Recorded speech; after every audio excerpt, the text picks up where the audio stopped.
Irmãos, a paz do Senhor.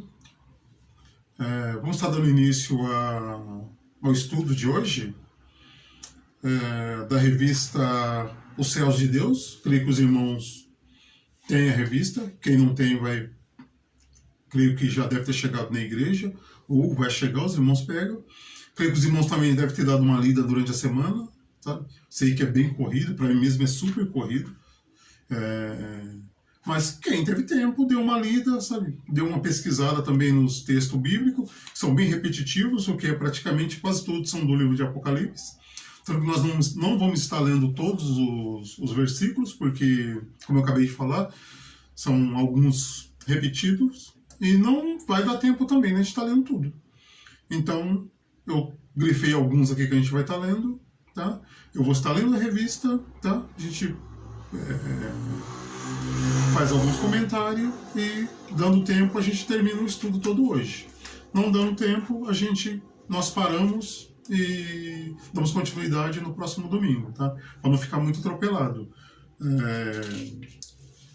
Então, fica assim, tá? A gente vai dando início e, quando der o tempo aí, eu paro e a gente dá continuidade no próximo estudo, tá? Que vai ser o mesmo tema. O tema de hoje é o que tem nos céus de Deus. Na aula anterior, na primeira, nós estudamos, o objetivo da lição era mostrar que os céus de Deus são reais. E hoje o objetivo é mostrar que sabemos pouca coisa sobre os céus de Deus. Tá?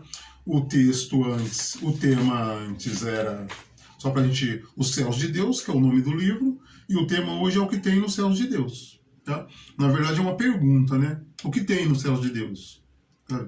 Então, nós vamos estar tentando saber um pouquinho agora. Tá bom? Vamos lá? O texto bíblico é Apocalipse 4, do 1 ao 2. Depois dessas coisas olhei, e eis não somente uma porta aberta no céu, como também a primeira voz que ouvi, como de trombeta, ao falar comigo, dizendo: sobe para aqui e te mostrarei o que deve acontecer depois dessas coisas.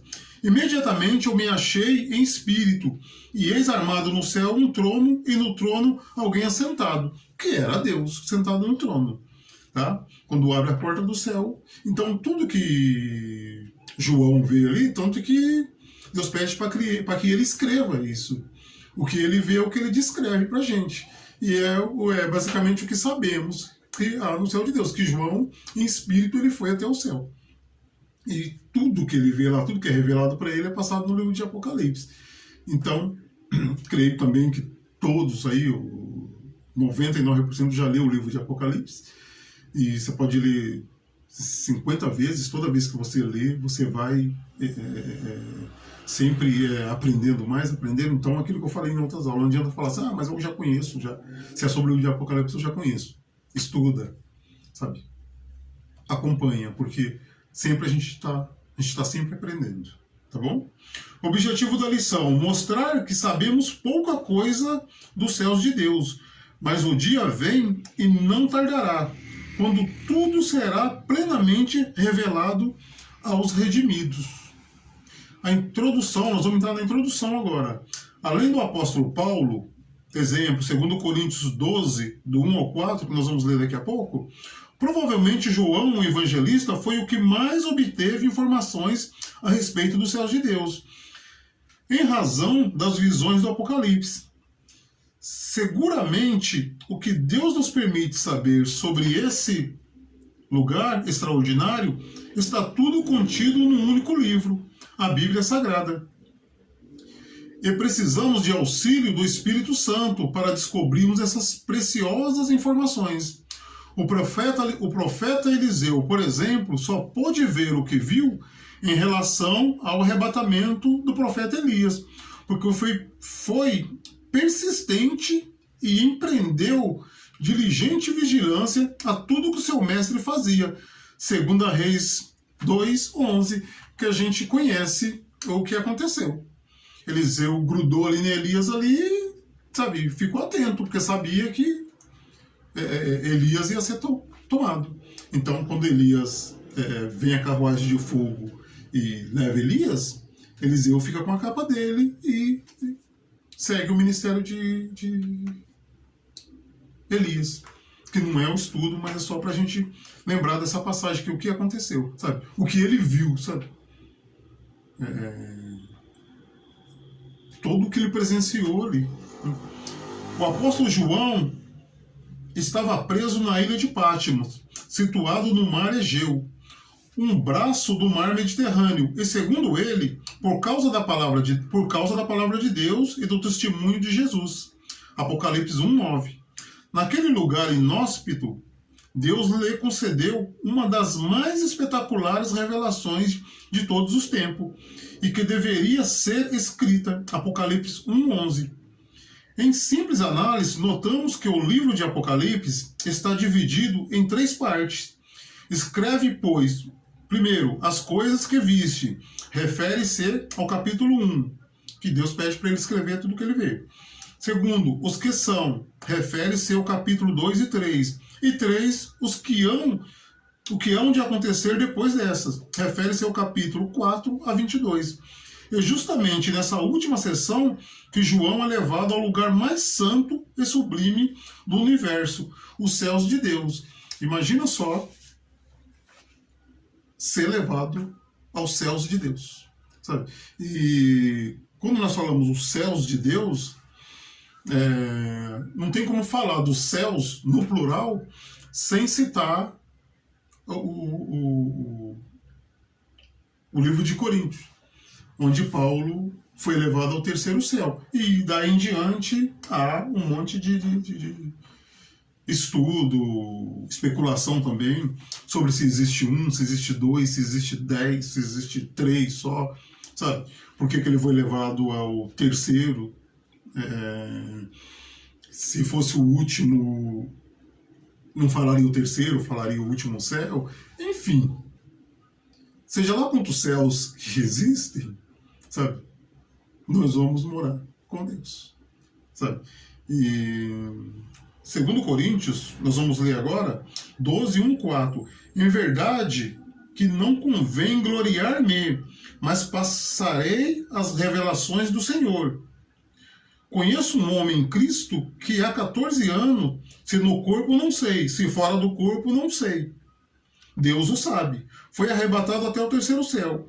E eis que o tal homem, se no corpo, se fora do corpo, não sei. Deus o sabe. Foi arrebatado ao paraíso. Eu ouvi palavras inegáveis de que ao homem não é lícito falar. Imagina que Paulo deve ter, sabe? Deve ter ouvido, sabe? Essa passagem aqui de Paulo, tá? Só um comentário sobre que nós estamos lendo aqui o versículos aqui de 2 Coríntios. A gente vê a humildade de Paulo aqui, porque na verdade, estava aparecendo muitos, o que acontece nos dias de hoje, falsos apóstolos, e fazendo os famosos sinais de maravilha no meio do povo. E o povo estava se iludindo com isso. Então existia aquela curiosidade, sabe? E aquela admiração por esse povo. E ele se gloriava com aquilo. Ou seja, o que eu faço sou eu, sabe? É aquilo que eu sempre falo, estava tirando Deus do trono. E Paulo está falando exatamente disso. E o que, na verdade, Paulo está dizendo aqui, quando ele cita ele ter ido até o terceiro céu, ele fala dele na terceira pessoa, na verdade é um sinal de humildade da parte de Paulo, justamente mostrando para aquele povo que ele estava diminuindo e que Deus é que tem que aparecer, sabe? Eu fiz até aqui, ó. Paulo fala de si mesmo na terceira pessoa, um sinal de humildade para não se vangloriar, pois ele estava combatendo exatamente isso.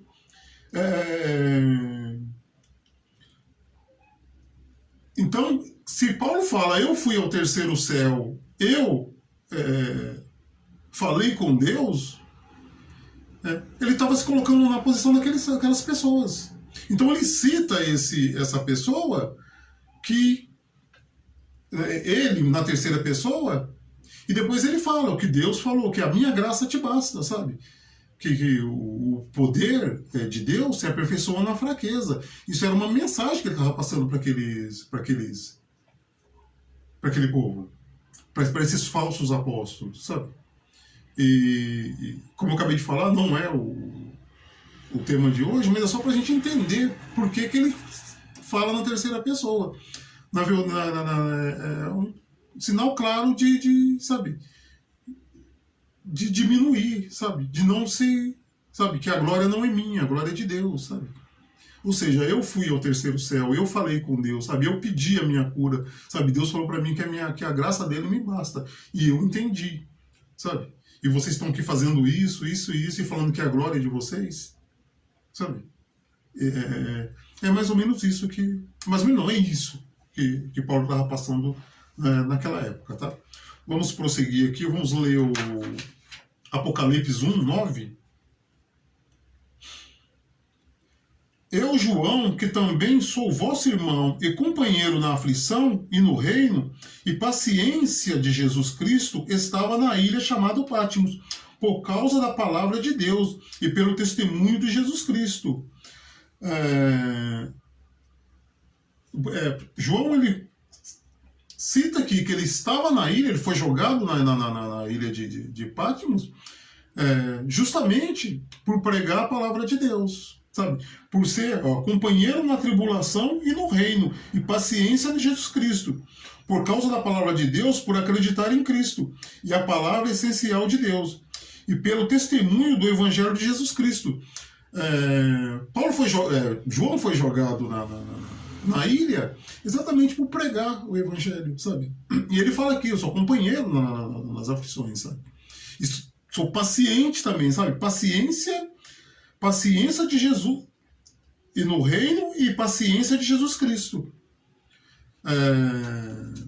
Às vezes a gente vê, a gente assiste, a gente nos cultos de missões, a gente escuta falando do que está acontecendo, das perseguições que está acontecendo fora do Brasil, onde eles não têm a liberdade de estar pregando a palavra igual a gente tem aqui. E a gente ouve, vamos morar por eles, sabe, ora, e depois a gente vem para casa e acabou. Mas não, o que João está falando não, que nós somos companheiros deles em todas essas coisas, sabe, e que nós também estamos esperando em Jesus Cristo, sabe. Só que é difícil entender isso, da gente sentir a dor que eles estão sentindo, sentir a perseguição que eles estão sentindo lá em outros países, sabe, que são vários, sabe? E a gente só ora ali, depois vem para casa e acabou, sabe? Não tem. Mas não. O que eles estão passando, o sofrimento que eles estão passando lá, não muda, sabe? Estou falando de teor de quem sofreu mais ou quem sofreu menos, mas as perseguições era a mesma aqui. Foi por esse mesmo motivo que João foi jogado nessa ilha, que ele fala aqui, tá? Vamos estar na exposição da palavra. João foi levado ao principal lugar dos céus de Deus. Na visão introdutória, João relatou, por exemplo, como o Senhor Jesus está depois da sua ressurreição gloriosa. Apocalipse 1, 13 e 18. E na continuidade da revelação, o apóstolo foi chamado para subir aos céus de Deus. Apocalipse 4, 1. Como vimos, Deus primeiro mostra para o seu servo uma parte do que há no lugar em que ele mesmo habita. Isaías 57, 15. Para depois revelar as coisas que irão acontecer na terra, imediatamente após o arrebatamento da igreja, que provavelmente deverá ter lugar antes da abertura do primeiro selo. Apocalipse 4.1, vamos estar lendo agora.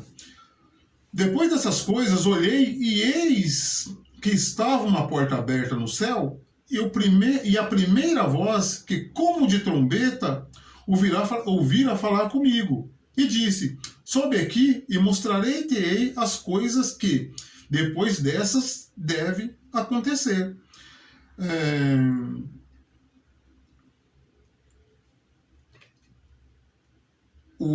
Nós vamos estar lendo agora a parte Atos 10, também aqui, ó. Vamos estar lendo a parte A primeiro, depois a gente vai aqui no Atos 10, que faz parte do tópico A. Depois a gente comenta sobre isso. O Espírito Santo leva João aos céus de Deus. Jesus Cristo deu a seguinte ordem para João: sobe para aqui e te mostrarei o que deve acontecer depois dessas coisas. Que é o Apocalipse 4:1, que nós acabamos de ler. Em seguida, imediatamente eu me achei em espírito, e eis armado no céu um trono, e no trono alguém sentado. Apocalipse 4:2. A visão do trono de Deus revela-nos que o Pai está no controle soberano da história. Apocalipse 5:1. A experiência de João é sobrenatural, que Paulo chama de arrebatamento. 2 Coríntios, que nós acabamos de ler, 2 ao 4. E Lucas chama de êxtase, como o do apóstolo Pedro. Atos 10:10. Vamos estar lendo Atos 10 aqui. E tendo fome, quis comer. E quando ele o preparava, sobreveio-lhe um arrebatamento de sentidos. No comentário aqui, ó, Pedro respondeu: de jeito nenhum, Senhor, nunca comi dessas impurezas, dessas coisas impuras. Ou seja, respeito à lei, como Pedro estava falando para Deus, respeito à lei. E Deus responde: não chama de impuro aquilo que Deus purificou. Deus fala para Pedro 3 vezes. Essa é a passagem aqui estou falando de Paulo, que ele chama de êxtase, aquele que Paulo ele é elevado ao céu. Aqui Pedro dorme também, ele tem uma visão ali dos animais no lençol, que desce até a terra, é elevado ao céu. E Pedro, ele... aquele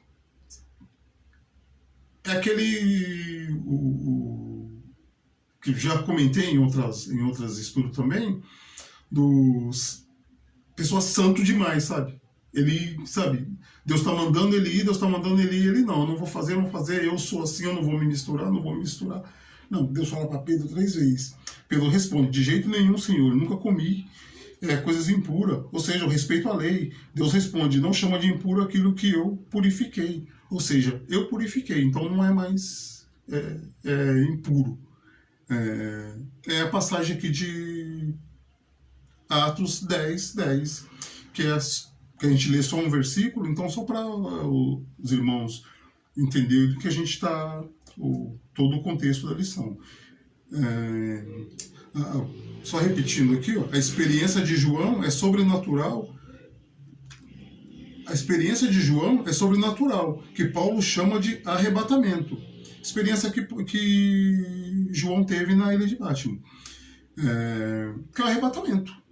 João subiu ao céu em carne e osso.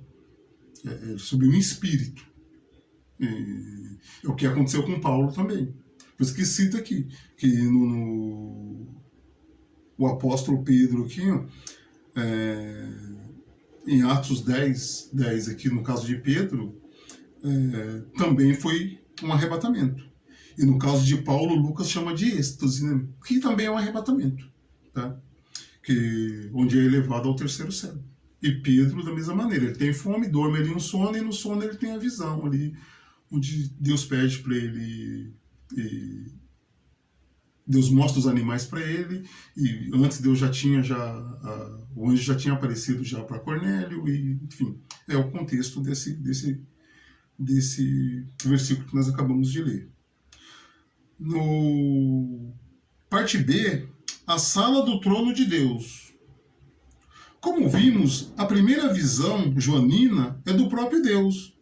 E eis armado no céu um trono, e no trono alguém sentado. Apocalipse 4:2.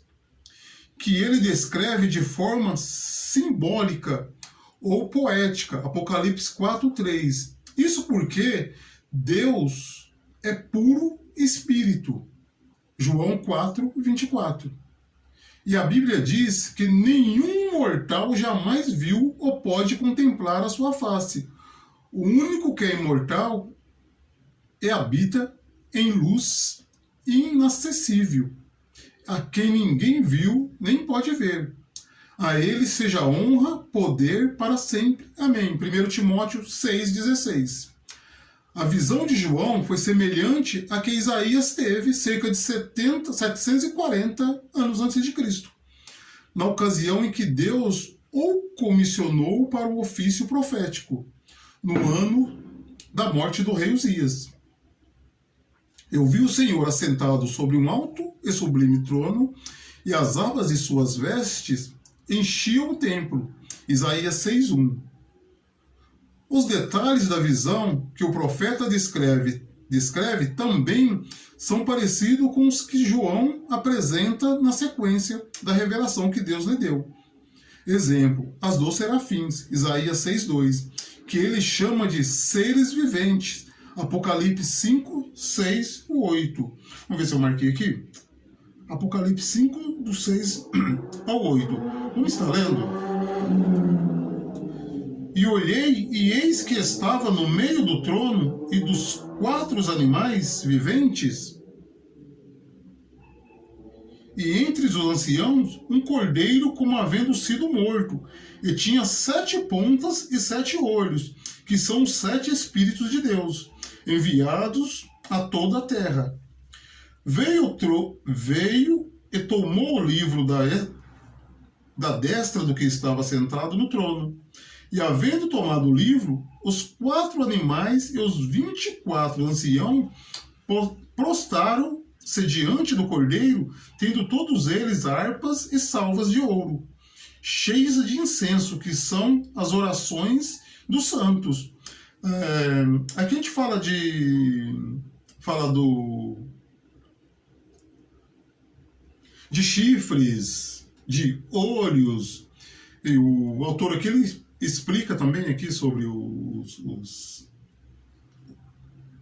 24 anciãos, e tem também uma explicação sobre os chifres, os olhos, sabe?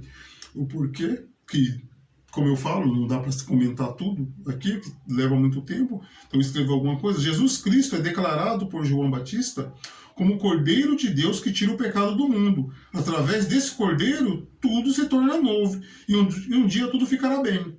O Cordeiro tinha 7 chifres. Chifres representam o poder, demonstram a onipotência de Cristo, mas agora o Cristo ressuscitado. Então o Cordeiro, que representa Cristo, é Cristo. Só que agora é um Cristo ressuscitado. O chifre representa poder, onipotência, sabe? Só que aqui é um Cristo ressuscitado, sabe? Como no comentário que eu falo aqui no final, aqui, ó, demonstra a onipotência de Cristo, mas agora um Cristo ressuscitado, sabe? E João, ele fala que é o Cordeiro de Deus que tira o pecado do mundo. E tira o pecado daqueles que crê, daqueles que ouvem a palavra de Deus e crê. Agora, como que eles vão crer? Eles precisam ouvir primeiro para crer. Isso é lógico. E como que eles vão ouvir? É o que Isaías, nós acabamos de ler aqui de Isaías. Isaías fala: envia-me a mim.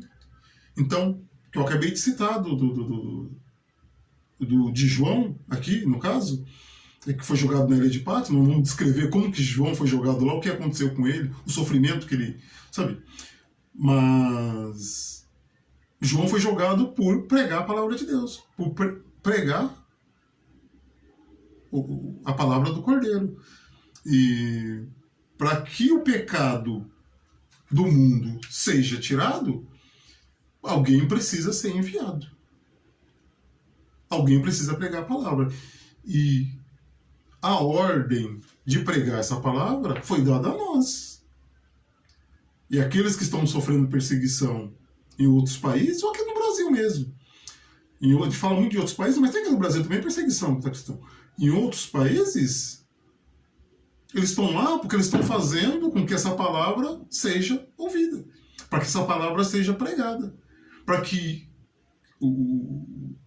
esse pecado que há lá seja tirado, para que esse cordeiro que João fala, eis o cordeiro de Deus que tira o pecado do mundo, que ele seja pregoado lá. E essa é a nossa função. Para quê? Para que um dia possamos morar neste céu que nós estamos falando agora, falando do céu, do céu, do céu, vou morar no céu, vou morar no céu, vou morar no céu. Mas eu vou morar no céu.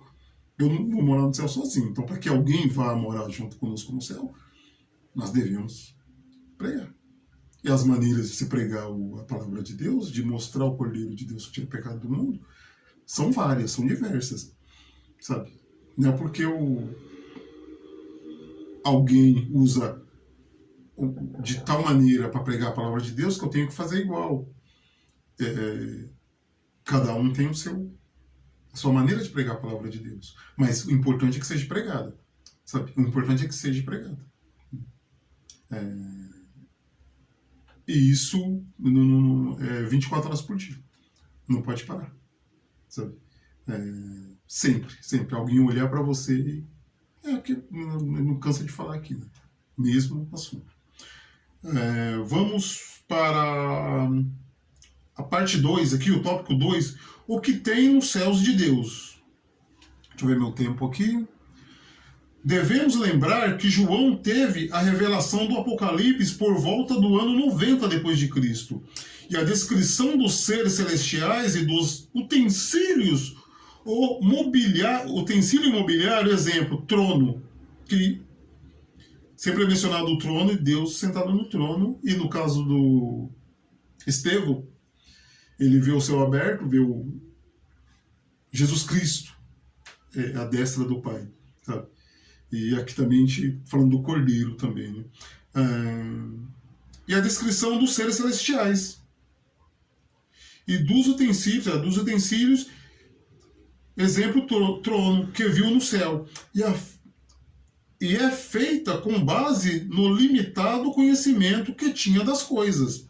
O apóstolo do amor está no céu, e a sua atenção é voltada exclusivamente para aquilo que acontece ali. Isso tem lugar apenas nos capítulos 4 e 5, 21 e 22, pois dos capítulos 6 a 18, os acontecimentos estão basicamente relacionados com os juízos derramados sobre a terra no período da grande tribulação. O que existe na sala do trono? O que existe na sala do trono? Mas em relação ao que João viu naquela parte do céu, podemos destacar o seguinte: ele fala de 24 tronos ao redor do trono de Deus, ocupado por 24 anciãos, vestido de branco e com coroas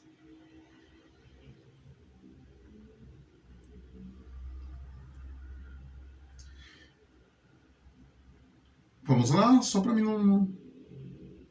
Mas a respeito ao que João viu naquela parte do céu, podemos destacar o seguinte: 24 tronos ao redor do trono de Deus, ocupado por 24 anciãos, vestido de branco e com coroas de ouro. Esses anciãos provavelmente são os representantes das 12 tribos de Israel e os 12 apóstolos de Cristo.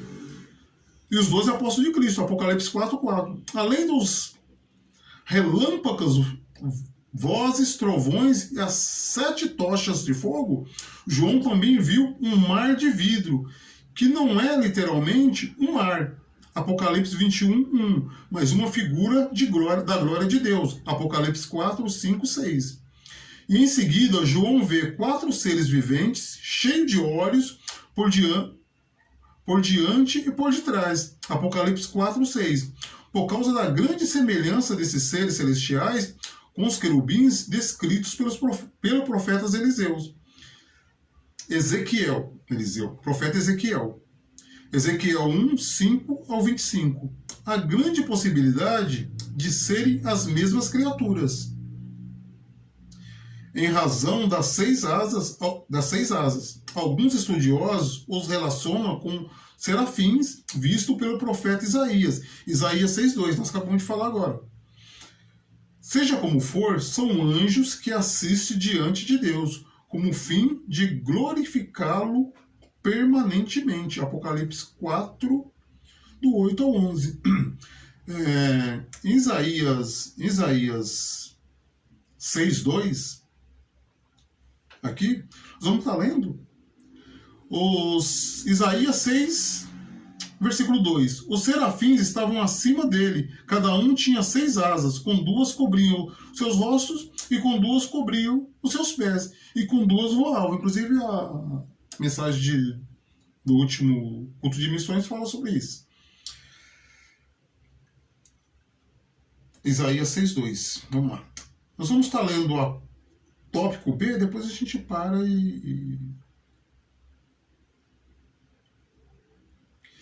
e o Apocalipse aqui o Apocalipse aqui do 6, Apocalipse 5, 6, do 8, nós vamos estar fazendo mais um comentário depois, se der tempo. Na parte B aqui, o misterioso livro e o maior coral do mundo. É no tópico B que nós estamos agora. Os irmãos que estiverem acompanhando. No capítulo 5, João ainda está na sala do trono e agora diz ver um misterioso livro na mão direita de Deus. Apocalipse 5, 1. Podemos crer que este rolo descreve o plano eterno de Deus para os seres humanos de todos os tempos, e que somente Jesus poderá desvendá-lo, e é o que fará quando cada selo for quebrado. A partir do capítulo 6, um anjo forte, a partir do capítulo 6. E é o que fará quando cada selo for quebrado, a partir do capítulo 6. Um anjo forte, Apocalipse 5, 2. Talvez Gabriel, que significa força de Deus. Deuteronômios 8, 16. Questiona a respeito de quem poderia abrir o selo. Para finalizar as visões da sala do trono, João diz que viu um cordeiro como tendo sido morto. Uma clara descrição simbólica do Senhor Jesus, que em seguida se aposta do livro, Apocalipse 5, 5 e 6. Desta vez, João vê cada um dos anciãos segurando uma harpa e uma taça de ouro, cheia de incenso, versículo 8, ao redor do trono de Deus. O apóstolo também vê um coral de anjos incontáveis, talvez os 2/3 que se mantiveram fiéis a Deus na rebelião de Lúcifer. Veja Apocalipse 12, 4. Vamos ler aqui o Apocalipse 5, no versículo 1. E vi na destra do que estava sentado sobre o trono um livro escrito por dentro e por fora, selado com 7 selos. E quem poderá abrir esse livro? Aqui no comentário, só Cristo é digno de abrir o livro, porque ele foi morto na cruz, comprando com seu sangue crentes de todas as nações. Quando Cristo foi morto na cruz, ele comprou todos os crentes, todos aqueles que nele crê, que eu acabei de falar agora, que para crer a gente precisa pregar, com o seu sangue. Então, quando nós pregamos, a pessoa crê que Jesus é o Cordeiro que tira o pecado do mundo, entendeu? Nós estamos fazendo exatamente o que João estava fazendo fazendo o que as pessoas estão, o que os missionários estão fazendo lá fora, e estamos não estamos sendo egoístas, porque se nós estamos conhecendo o céu, estamos sabendo quão bom que é, que vamos viver eternamente, que sem sofrimento, que, sabe, e vamos para lá sozinhos? Não. Jesus Cristo mandou a gente fazer o quê? Pregar o Evangelho, sabe? Ou seja, essas boas novas que eu vim oferecer para vocês, eu estou mandando vocês oferecer para outros. E no último comentário aqui, só Cristo é digno de abrir o livro, porque ele foi morto na cruz, comprando com sangue, com seu sangue, crentes de todas as nações. Cristo comprou a mim, Cristo comprou você, Cristo comprou o pecador que está lá fora, sabe? Como nós falamos de Pedro agora há pouco, que se recusava a comer o alimento, que ele se jogava impuro, segundo a lei de Moisés, ele se jogava impuro, e Deus fala para ele não chamar de impuro aquilo que Deus consagrou. A pregação do culto de ontem, de sexta, onde o pastor ele fala da gente tá amaldiçoando, sabe? Tinha que morrer mesmo, sabe? Fez isso, tem que morrer, tem que linchar, sabe? Aplaudir quando alguém que nós julgamos que não é digno de viver, sabe? De estar entre nós. A gente aplaude a morte daquela pessoa. Então, talvez Deus fale a mesma coisa para nós, sabe? Por que nós estamos fazendo isso, sabe? Se Deus ele mandou o Filho dele justamente para que essas pessoas sejam resgatadas. Deus não mandou, Jesus Cristo não veio, sabe? Para quem não precisa dele. Isso é ele que falou, não sou eu, não é o pastor que falou, sabe? Ele não veio. Ele veio para quem precisa. E quem precisa é exatamente aquele. Que muita gente fala, tinha que morrer mesmo, mas antes ele do que o outro, sabe? Tinha que morrer, sabe? Tinha que linchar mesmo, vamos linchar, vamos matar, sabe? Por que nós estamos fazendo isso? Se o próprio Jesus falou que ele veio exatamente para ele. E o que mais se vê são esses comentários. E o pior, sabe?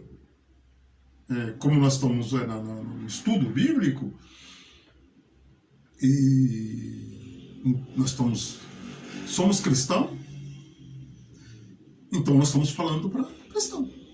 Sabe? É errado a pessoa que não é cristão falar isso?